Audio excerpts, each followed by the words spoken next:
¿Qué tal? ¿Cómo están ustedes? Bienvenidos y bienvenidas aquí al Palacio Pereira, sede de la Convención Constitucional, pero nosotros aquí en Mapa Constituyente estamos recién comenzando para que usted vote informado e informada en septiembre. Esto es un espacio colaborativo en los que estamos Ladera Sur, Mi Voz, Súbela y The Clinic para darle todos esos puntos de referencia y no se pierdan el camino hacia una eventual nueva Constitución. Y aquí a mi lado está José María del Pino de Súbela para acompañarnos los dos aquí mutuamente para hacer las preguntas a los especialistas que nos van a ayudar en un tema sumamente importante del borrador. Claro, Maca, porque estamos recorriendo, ¿no?, este mapa constituyente para que usted tome su decisión el próximo 4 de septiembre. Y este capítulo en particular es de aquellas cosas muy novedosas respecto a lo que Chile conocía dentro de su ordenamiento constitucional. Y tiene que ver con los sistemas del conocimiento, con el acceso que tenemos las personas al conocimiento, con la protección también de la autoría y de la propiedad intelectual, y con distintos elementos que sin duda alguna, sobre todo el mundo científico está mirando muy, muy de cerca. Así que quédate con nosotros porque aquí comienza Mapa Constituyente.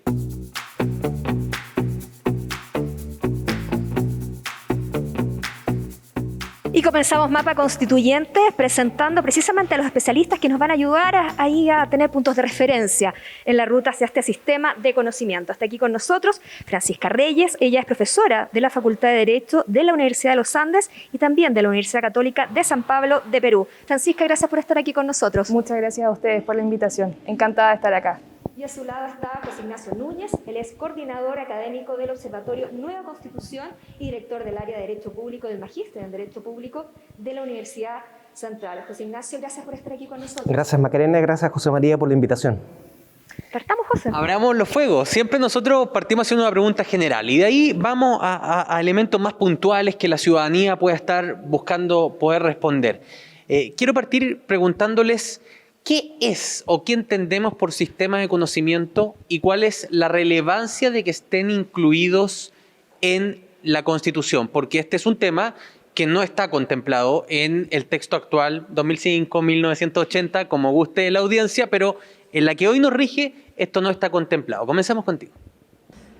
Podríamos decir en palabras sencillas que sistemas de conocimiento, claro, efectivamente no está explícito en la Constitución actual. De hecho, si es que hay alguna que otra mención que pudiésemos rescatar un poco de repente del artículo 19, alguna que otra alusión, por ejemplo, a que los avances tecnológicos, los avances científicos, esto se incorporó en el 2021, están al servicio de la persona, una que otra alusión, pero todo muy, muy ambiguo, muy implícito, se incorpora ahora y como ustedes preguntan, podríamos decir, a grandes rasgos, es la articulación de todos aquellos derechos y libertades que se relacionan precisamente con los avances científicos, los avances tecnológicos, con miras a la obtención de conocimiento y en relación justamente con esto, con todos aquellos derechos que buscan justamente proteger este conocimiento y hacerlo accesible a las personas, eso a grandes rasgos.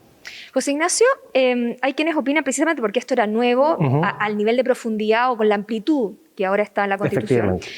Dicen, no era necesario quizás eventualmente haber hecho un capítulo específico, haber tenido una comisión, haberlo establecido casi al mismo nivel, por ejemplo, de otros capítulos. Uno dice quizás mucho de esto podría haber sido materia de ley. ¿Concuerdas tú con eso o crees que los tiempos hacían indispensable que una Constitución del siglo XXI viniera con capítulos que fueran directamente referidos a este tema?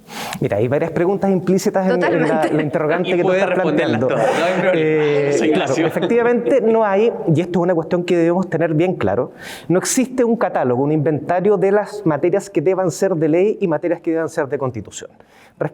Por lo tanto, hay que partir de esa premisa cuando evaluamos qué cosas están presentes en el proyecto, en el borrador de nueva Constitución y cuáles no, comparativamente con las constituciones anteriores.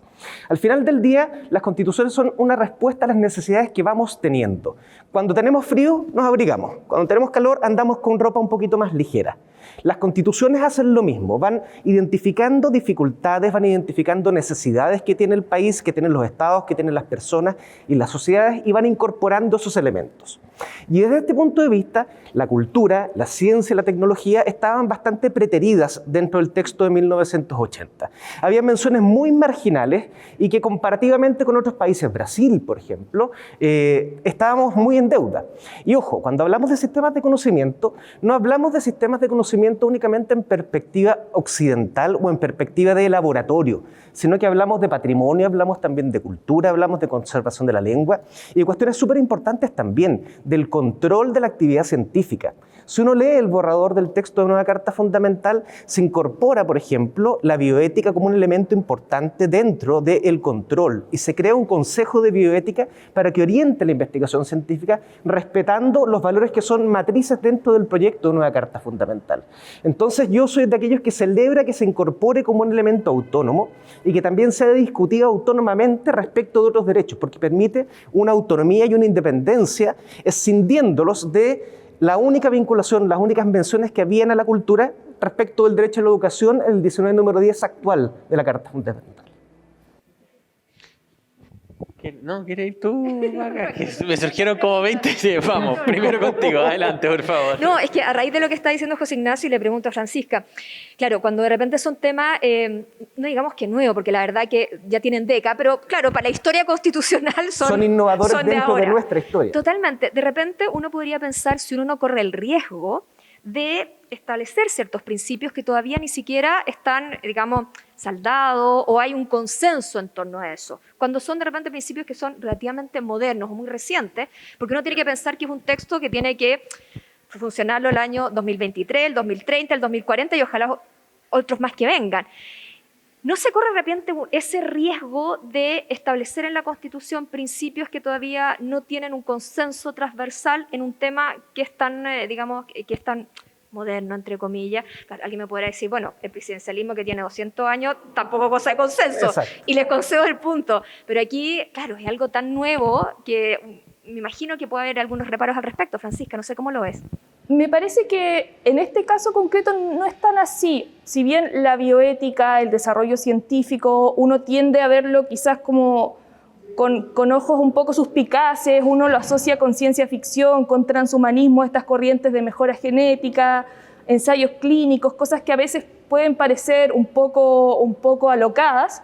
La verdad es que hace rato nuestro sistema, podríamos decir científico, está funcionando acorde a estándares internacionales que nosotros internalizamos sin necesidad de que estuviesen consagrados en una ley como tal. Tenemos la Ley de Investigación Científica del año 2006, pero que está muy, muy atrás en relación con los avances tecnológicos. Entonces, no me parece que estemos quedándonos muy adelante en relación con los avances que se vienen. Por el contrario, recién nos estamos poniendo en línea con los tiempos, porque en el fondo lo que vamos a hacer es explicitar principios que están recogidos en los tratados internacionales, en las declaraciones internacionales, por ejemplo, sobre bioética y derechos humanos, ya desde el año 2005.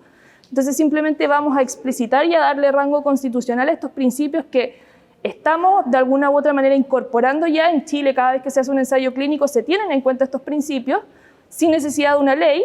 Entonces, de todas maneras, favorece que los incorporemos ahora ni siquiera una ley, sino una constitución. No me parece que estemos en el fondo haciendo ciencia ficción o adelantándonos mucho, sino simplemente nos estamos poniendo al día. No sé si... José Ignacio, uno de los temas que ha generado discusión, más o menos eslóganes en la prensa, tiene que ver con la protección de los derechos de autor, con lo que tiene que ver con las patentes, los descubrimientos, la rentabilidad social que podría tener conocimiento que en estricto rigor alguien reclama derechos sobre su autoría, ¿no es cierto? Pero que el bien potencial que puede generarle a la sociedad tiene que lidiar con costos, con patentes, etcétera. ¿Cómo crees tú que quedó configurado y cuáles son, a tu juicio, los pro y si encuentras algún contra en esta protección que establece la Constitución? Yo creo que aquí se aplica el refrán de que lo perfecto es enemigo de lo bueno. Y hay, respecto del derecho de autor, una crítica que se puede efectuar, que es que explícitamente no protege la propiedad industrial. Sí protege la propiedad intelectual y a mí me parece que está en términos más robustos que lo que hoy día establece el actual artículo 19, número 25, que habla más bien de la libertad de creación de las ciencias y de las artes, más que de la vinculación entre autor y la obra que se efectúa. Pero aquí claramente se sigue la matriz que está presente en los principios que orientan la Carta Fundamental, y es el Estado social y democrático de derecho. Toda creación, todo bien, en definitiva, incluso el medio ambiente, debe cumplir ciertas funciones, aunque hablemos de que el medio ambiente es titular de ciertos derechos fundamentales, como lo dice la misma Constitución en el capítulo respectivo de los derechos fundamentales. Entonces, y por eso es bien importante el nombre sistema, que es un orden articulado que apunta a un fin específico. Por lo tanto, esta lógica del derecho de autor también obedece a la satisfacción de los intereses que están vinculados con el Estado social y democrático de derecho, en el sentido de que también se robustecen derechos sociales como el derecho a la educación. Y el conocimiento es parte indispensable de la educación. Pero sin perjuicio de eso, son cuestiones autónomas. Una cosa es el conocimiento, que podemos decir que es el acervo, ya que estamos aquí en el Palacio Pereira y tenemos una estupenda biblioteca y esto es patrimonio nacional. Pues bien, una cosa son estos bienes que nos dispensan la posibilidad de acercarnos a la enseñanza, de educarnos, y otra cosa es la educación. Pero si no se garantiza o no se regula adecuadamente la tenencia, la posesión y el uso del conocimiento, es irrealizable un derecho a la educación. ¿Y podríamos vernos enfrentados a la situación de que a lo mejor en materia de protección de derechos industriales o de autor, Chile sea un país menos atractivo para que incluso capital humano extranjero pudiese venir a generar, a desarrollar innovación en Chile? Yo tiendo a pensar que todo va a depender de cómo posteriormente se aterrice, porque efectivamente, como bien dice José Ignacio, queda consagrada la propiedad intelectual de manera más robusta que como está actualmente en la Constitución. Sin embargo, la forma en que ese derecho se va a proteger en la práctica va a ser materia de ley. Entonces, creo que va a depender un poco el escenario de cómo esa ley posteriormente va a hacer efectiva la exigencia de ese derecho.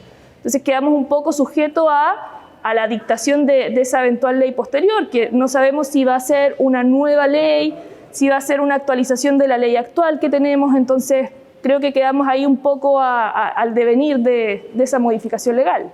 Ahora, si me permiten un punto, nada de lo que se establece en materia de derecho a autor en este proyecto de Carta Fundamental es incompatible o vuelve inconstitucional la actual legislación respecto de la propiedad industrial y la propiedad intelectual.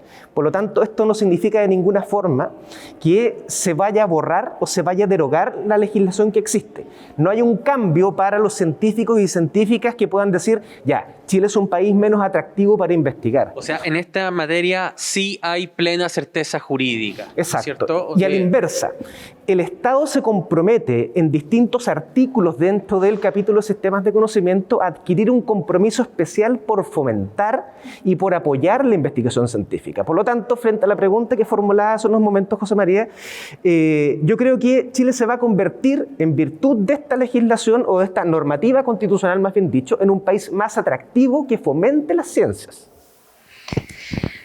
Hablaban recién de que una de las gracias que tiene es que se habla de sistemas de conocimiento, claro, que articula, digamos, el conocimiento en toda su amplitud, pero también, imagino... Y que integra las distintas formas de conocimiento. Ahí voy también, porque creo que, claro, en el mejor de los casos se integra, pero también podemos pensar que en algún minuto quizás hace colisionar o vamos a tener situaciones en las cuales dice, bueno, pero ¿qué eslabón de todo el conocimiento que tenemos aquí va a primar? Y estoy pensando, por ejemplo, en lo que puede pasar con culturas indígenas, que pueden eventualmente, y sabemos que esta es una constitución que busca proteger mucho las culturas indígenas, les da autonomía, de autodeterminación en algunas instancias, tienen escaños reservados, es decir, es una constitución que busca que tengan un sitial que hasta ahora no habían tenido. Y me imagino que hay sistemas de conocimiento, estoy pensando, quizá alguien dirá, bueno, eso es un caso puntual, pero es que vamos a llegar a casos puntuales, en que de repente va a haber comunidades que van a apelar a que ciertas cosas, ciertos conocimientos, se llevan con una metodología que para ellos es la que corresponde, pero eso puede colisionar con un sistema, no sé, digamos quizá más occidental, donde se hace como se hacen otras cosas, y ahí podemos tener un conflicto.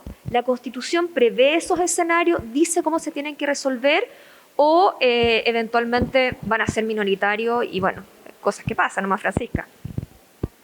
Me llamó mucho la atención que si hay algo que consagra este borrador de nueva Constitución es efectivamente la posibilidad de crear artes, de crear nuevas culturas que en el fondo permitan esta visión un poco más omnicomprensiva de la realidad, lo que me parece totalmente destacable, porque al final convivimos en un mundo donde tenemos cosmovisiones diferentes. Ahora, efectivamente, me llama mucho la atención que no exista una limitación. Ahora, si nos preguntamos cuál puede ser la limitación a la creación de culturas o de artes, la verdad es que es muy difícil establecer un límite constitucional a la creación de artes o de culturas. Es algo muy difícil en la realidad práctica de delimitar. La Constitución actual, cada vez que establece límites, siempre dice la moral, las buenas costumbres, la seguridad nacional, el orden público, pero el borrador de nueva Constitución no acuña ese tipo de conceptos. Entonces, efectivamente va a ser una dificultad práctica tratar de delimitar efectivamente cuando algún grupo cultural quiera establecer una creación artística o en el fondo explicitar una cosmovisión que se contraponga a la de otro grupo, siendo que ambas son igualmente legítimas. Entonces, yo creo que va a ser una de las dificultades prácticas a las que nos vamos a enfrentar porque no existe esa limitación. O sea, es una de las cosas que el actual borrador dice que será también regulado por la ley en su momento. Entonces, vamos a tener que nuevamente esperar a ver qué va a decir la ley. José Ignacio, ¿ves Sí, algún riesgo ahí? más que posibilidad de conflicto entre los acervos culturales o científicos o de conocimiento, yo veo que esto es una posibilidad de enriquecimiento del horizonte cultural que tenemos. De hecho, se reitera en varias disposiciones de la Constitución, no solamente a propósito de sistemas de conocimiento, sino que también a propósito de derechos fundamentales, que la censura previa o la censura es una cuestión que no está permitida. Por lo tanto, ahí hay un estímulo para la creación y la creación en libertad. Segundo, hay un reconocimiento que también está en línea con la definición de Estado que tiene el Estado de Chile. Si Chile es un Estado multicultural, evidentemente debemos darle el espacio o el equivalente espacio para que todas las culturas y formas de conocimiento, el conocimiento es una dimensión de la cultura, tengan la misma plataforma. Y en ese sentido a mí me parece bien difícil que puedan colisionar diferentes sistemas de conocimiento. Lo que pasa es que al final del día las ideas terminan compitiendo en una especie de, o compareciendo en un espacio común y cada persona va a ir comulgando con las ideas que le parezcan más razonables. Uno ve si es terraplanista, llevarlo a un extremo un ejemplo, si es terraplanista o no, si es antivacunas o no. Pero lo que no podemos prohibir es que alguien plantee la teoría terraplanista o la teoría antivacunas. Y eso no va a acontecer. Y siempre, sin perjuicio de que no se establezcan límites explícitos dentro de la lógica del sistema de conocimiento, ojo, la Constitución es una sola cosa. Y por lo tanto, cuando exista alguna divulgación o alguna idea o alguna propuesta que pueda afectar otros derechos fundamentales, ese límite va a estar establecido por esos mismos derechos fundamentales y también por el derecho internacional de los derechos humanos. Por lo tanto, esa pregunta que plantea Macarena, que es frecuente respecto, por ejemplo, del pluralismo jurídico, más bien, yo creo que en el área del sistema de conocimientos no es una cuestión o no es un problema que vaya a acontecer. Ahora, este es uno de los temas novedosos para la Constitución de Chile, al igual que otros, y en todos nos vemos enfrentados a lo que dice el papel, es decir, la visión retórica, poética, estética que tiene la propuesta versus la realidad a la que se tiene que enfrentar. Y los quiero llevar a esa realidad porque Chile, en comparación con los países desarrollados, invierte mucho menos porcentaje de su PIB en investigación y desarrollo, que es uno de los elementos de este sistema de conocimiento, ¿no? La investigación científica. ¿Cómo lo hacemos para que la Constitución o lo que propone esta nueva Constitución se traduzca en política pública y no quede, como por ejemplo ocurre con otras materias en países como Ecuador, que buena parte de su Constitución no está aún ni siquiera en ejecución porque la política es incapaz de gestionar las expectativas que el mismo texto genera? Comenzamos contigo, Francisca. Me parece que una de las formas más realistas y adecuadas de traducir lo que consagra este borrador de nueva Constitución en el fondo en una política pública efectiva y real es fortaleciendo los sistemas de financiamiento de investigación que actualmente ya existen en el país. O sea, tenemos Fondesit, por ejemplo, tenemos una serie de becas para posgrado a las que pueden acceder. Entonces me parece que por lo menos provisoriamente, hasta que se logre establecer algún sistema presupuestario adecuado para hacer una destinación más directa, una buena forma de traducir esta consagración de los sistemas de conocimiento con el derecho a crear culturas, arte y fomentar la libertad de investigación en una política real sería fortaleciendo y promoviendo, por ejemplo, la ampliación de nuevos fondos de investigación, la ampliación de nuevas becas de posgrado, Me parece que esa sería una forma real de, en el fondo, llevar a la práctica lo que esta Constitución está consagrando. Ahora, perdón, pero siempre iba a estar el peligro de la judicialización, ¿no, José Ignacio? Porque uno podría decir, a ver, mira, han pasado 5 años desde que la Constitución se promulgó, no hemos avanzado a los niveles ni a los compromisos que se le hace adquirir al Estado en esta nueva Constitución, y esto podría empezar un camino de judicialización. Y perdón que uno haga un poco de abogado del diablo, ¿no?, respecto a una legítima aspiración. Pero al final del día los gobiernos los gobiernan personas y las personas no siempre cumplen. Entonces nos vemos en la obligación de preguntar cómo se responde a esas expectativas. Sí. Ahora, parto de la premisa. No sé si no haya abogado que no sea abogado del diablo. Eso partamos de esa premisa. Eso periodista del diablo. Eso es parte de la formación profesional de alguna forma. A confesión de parte de la prueba. ¿Cierto? Pero bueno. Mira, aquí yo creo que hay 2 o 3 cosas bien importantes que mencionar. Me parece fantástico que dentro de los sistemas de conocimiento no se haya transformado, no se haya llegado al detalle de las políticas públicas, porque las constituciones tienen que servir para distintos gobiernos. Macarena lo decía hace un momento, que la constitución debe durar o tiene una pretensión de duración mayor que las leyes. Ahora, ojo, también eso hay que tomarlo con cierta cautela. Estudios internacionales, por ejemplo, demuestran que las constituciones suelen durar entre 20 y 30 años. Por lo tanto, tampoco nos estamos casando tanto hacia el futuro con lo que establezca es como una constitución por una generación, básicamente. Exactamente, o para la generación que viene, en definitiva. Segundo, aquí el problema que se produce es el mismo problema que acontece respecto a los derechos sociales, que tiene que ver con el costo de los derechos. Y la respuesta frente a ese problema es: todos los derechos cuestan. Lo que marcan las constituciones cuando establecen estos compromisos que no están tan determinados como política pública, como programa de gobierno, es que establecen o definen prioridades para ver dónde se van a invertir los recursos. Y esto lo explico con un ejemplo súper cotidiano. Si ustedes o todos tenemos un presupuesto específico, ¿verdad? Es una máxima, es una cuestión lógica dentro de la economía, y por eso existe la economía, que los recursos son escasos y las necesidades son múltiples. Por lo tanto, uno tiene que priorizar.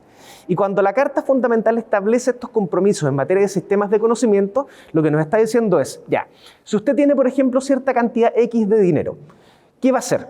¿Se va a comprar una bebida gaseosa? ¿Se va a comprar una corbata más bonita, un atuendo que simplemente satisfaga su vanidad? ¿O va a comprar un libro? Y lo que impone es que cuando se efectúen estas discusiones, el objetivo, el norte, sea comprar el libro. Y eso, ojo, hay que también articularlo con otra disposición que está presente en materia de derechos fundamentales, que es la cláusula de responsabilidad fiscal, que es algo que se nos suele olvidar. Toda la satisfacción de los derechos fundamentales implica un deber progresivo de ir dándole satisfacción en la medida de lo posible, mandatos de optimización se dice en lenguaje jurídico técnico, pero con responsabilidad fiscal. Entonces, si es que llegara a judicializarse este tema, siempre va a estar presente esta cláusula. ¿Existían efectivamente los medios para hacerlo? ¿Era proporcionada la decisión que se adoptó? Entonces yo en materia de sistemas de conocimiento no tengo tanto temor de que pueda judicializarse, sin pensar o sin dejar de pensar que tampoco es malo que si hablamos de derechos fundamentales, cuando estos no se cumplen, haya alguien, un tribunal que efectivamente diga usted tiene que cumplirlo aunque no quiera hacerlo. Francisca, ¿qué hay en cuanto a la institucionalidad en torno a estos sistemas de conocimiento? Hablamos, por ejemplo, ya están los Fondesit, hay becas que están andando, pero hemos visto cómo en otras áreas la Constitución también ha ido innovando. Por ejemplo, quizás el que es más evidente o puede ser eventualmente bueno para el ejemplo tiene que ver con el agua, donde se crea una Agencia Nacional de Agua y toda una institucionalidad bastante detallada, digamos, cómo va a ser para todo el país y bueno, con algo bastante específico que es el tema del agua. ¿Nos encontramos algo similar cuando hablamos de conocimiento o la institucionalidad actual va a poder adaptarse, quizás con algunos ajustes, a lo que está proponiendo el borrador? No, o sea, si hay algo que tiene de novedoso esta Constitución es que efectivamente consagra la creación de varias instituciones u órganos nuevos, las comunas autónomas, asambleas regionales, etcétera. Entonces, en cuanto a sistemas de conocimiento en particular, me parece que articula relativamente bien lo que existe, que tenemos a grandes rasgos, que es la Agencia Nacional de Investigación y Desarrollo, la actual ANID, con también en materia de bioética algo que a mí me suscita algunas dudas, porque la Constitución crea esta Comisión Nacional de Bioética, este Consejo Nacional de Bioética, que es una institución que ya había anteriormente creado la ley 20.120, el año 2006, pero que nunca en el fondo se conformó, nunca se concretó, y que en la práctica es una institución que no existe. Entonces, la consagra nuevamente, la eleva a rango de jerarquía constitucional, esperando que esta vez ojalá se pueda consagrar, porque me parece que es una institución relevante para el funcionamiento de nuestra república. Entonces, me parece que en general, en sistemas de conocimiento en particular, no es tan novedosa, a diferencia de otras materias donde crean muchas nuevas instituciones, y lo que crea logra articularlo muy bien con lo que ya tenemos. Eso a grandes rasgos. Sí, yo respecto a ese tema, creo que a diferencia del caso que tú mencionas, que es la institucionalidad para el cambio de las aguas, una entidad encargada del conocimiento haría todo lo contrario que se quiere perseguir. ¿Por qué? Porque, por ejemplo, la Defensoría del Pueblo que se establece es para combatir una acción del Estado que tenga que ver con violación a los derechos humanos. Los que ya existen, el Ministerio Público, la Contraloría, el Tribunal Constitucional, son para frenar actividades. Lo que se está buscando aquí es que prolifere el conocimiento. Y es un deber de todos los órganos de Estado, cuando lo menciona la Constitución, ejecutar políticas públicas que fomenten los sistemas de conocimiento. Por lo tanto, centralizar todo en un único organismo hubiera ralentizado todo el proceso. Claro, y poner muchas veces a la política a liderar. La política en Chile tiende a responder los cambios que la sociedad le manifiesta, no a liderar esos cambios, ¿no? Y en materia científica me parece que... Tenemos una política muy reactiva en general, y acá lo que necesitamos en el fondo es más promoción. Claro, el conocimiento tiene que ir en el fondo, ojalá explorando. Yo creo que en 20 años vamos a estar hablando de cosas que ahora ni siquiera nos imaginamos que van a estar siendo investigadas, ¿no? Así que ahí importante. Nos quedan nada, ¿no? Un minuto. Ese punto, lo que más destacan de sistemas de conocimiento en la Constitución en esta última pasada para los dos, aquello que le gustaría que la persona que nos está viendo mantenga en su cabeza y diga, por esto me gusta el sistema de conocimiento. Un poco alineado con lo que decía José Ignacio, la incorporación de formas de conocimiento que salen un poco de lo tradicional, pensar fuera de la caja, el arte, la cultura, las diferentes formas lingüísticas, la educación experimental, podríamos de hecho volver a ponerla sobre la palestra. Entonces, volver en el fondo a pensar en formas de educación y en formas de crear conocimiento fuera del conocimiento occidental, fuera del conocimiento científico, me parece que es algo totalmente destacable, y reunir diferentes como visiones de la realidad también. José Ignacio, brevemente. A mí me parece sumamente destacable ya el solo hecho de que se regulen los sistemas de conocimiento. ¿Por qué? Porque el conocimiento permite educación y la educación permite libertad. Y la libertad es lo que queremos lograr a través de la democracia. Por lo tanto, que se valore esto en la Carta Fundamental o en el borrador de nueva Carta Fundamental, lo que hace es fortalecer y permitir un adecuado desarrollo de todo el resto del sistema de derechos fundamentales y un adecuado funcionamiento de la República. Francisca, José Ignacio, desgraciadamente se nos ha agotado el tiempo. Podíamos haber seguido conversando de sistemas de conocimiento porque tiene varias derivadas, pero nos parece que ha sido una muy buena pincelada para que los auditores, por supuesto, conozcan un capítulo tan relevante y tan novedoso que viene en el borrador, sobre el cual van a tener que pronunciarse en septiembre. Y nos empezamos a despedir, Maca, en nombres de Ladera Sur, de Mi Voz, de The Clinic y de Súbela. Queremos agradecerles que hayan estado con nosotros. Recuerden que el próximo 4 de septiembre los chilenos tenemos una gran obligación: decidir si aceptamos o si rechazamos una nueva constitución. Y lo estamos haciendo en este programa para explorar desde aquí, desde el Palacio Pereira, con todas las normas de sanidad que nos ha exigido la autoridad, para que ustedes puedan sintonizar estos capítulos en el orden que quieras, al horario que quieras, estar en on demand en todas las plataformas de nuestros medios y sus respectivas redes sociales. Nos reencontramos, por tanto, en el próximo tema, en el próximo capítulo. Nos vemos.